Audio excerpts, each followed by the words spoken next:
It's very much surprising because the poverty level here before was really, really bad.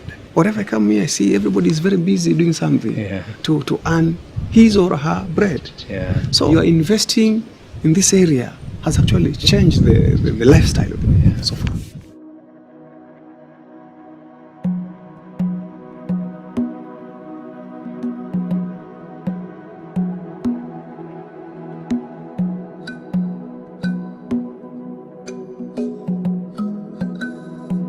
We identified Kenya as one part of the world where amazing plants were grown. And we identified Kenya as a place where we could really make a difference and get amazing oils. I was recently with a grower in Kenya where they were with their first harvest of their crop. And we talked to them and said, you know, how excited are you? And they said, you know, in our small land we have grown for years, we've never had a cash crop, a crop where we're actually paid right as it was harvested.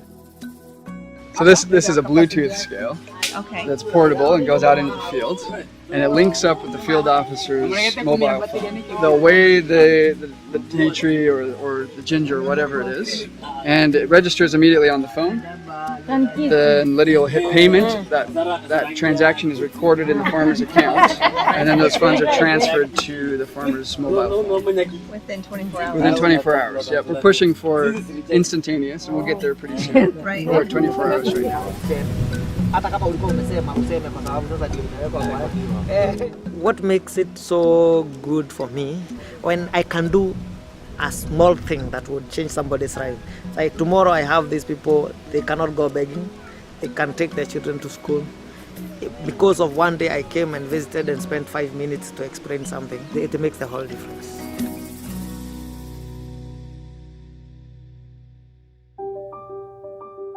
This geranium was planted, and now cuttings are taken from this and then made and put and planted, and then seedlings will grow from that.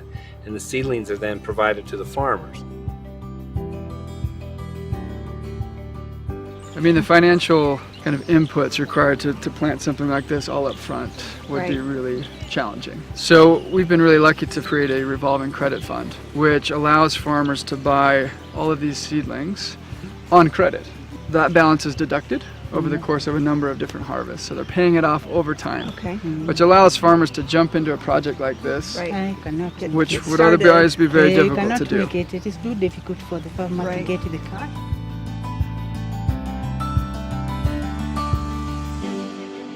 So they've been growing it for the last 6 months. This is their first harvest. They planted in February this year. We're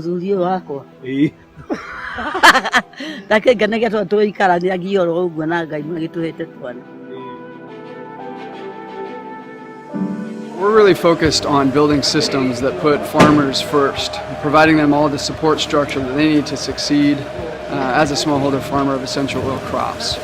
We've got field officers who spend every day in the field, visiting with farmers, giving them support, offering advice, helping farmers harvest their crops, weighing it on site, paying for it in a quick and timely manner, and then bringing it here to the distillery where it can be processed and distilled into essential oils. We could work with commercial farmers in developed nations and produce wonderful plants, wonderful oils from these plants, but we wouldn't be doing as much good in the world. And for us, we're always looking at how can we impact the world in a positive way. And so we have chosen primarily to work through small-scale farmers wherever we go around the world. If we grow that 5 times or 10 times, does that fulfill your dream? You'll have fulfilled my dream and the dream of everybody else. I can see the small children going to schooling and acquire knowledge. It's a God-given, you know. God has actually listened to the cry, and these people will be self-dependent. That's what we are praying for.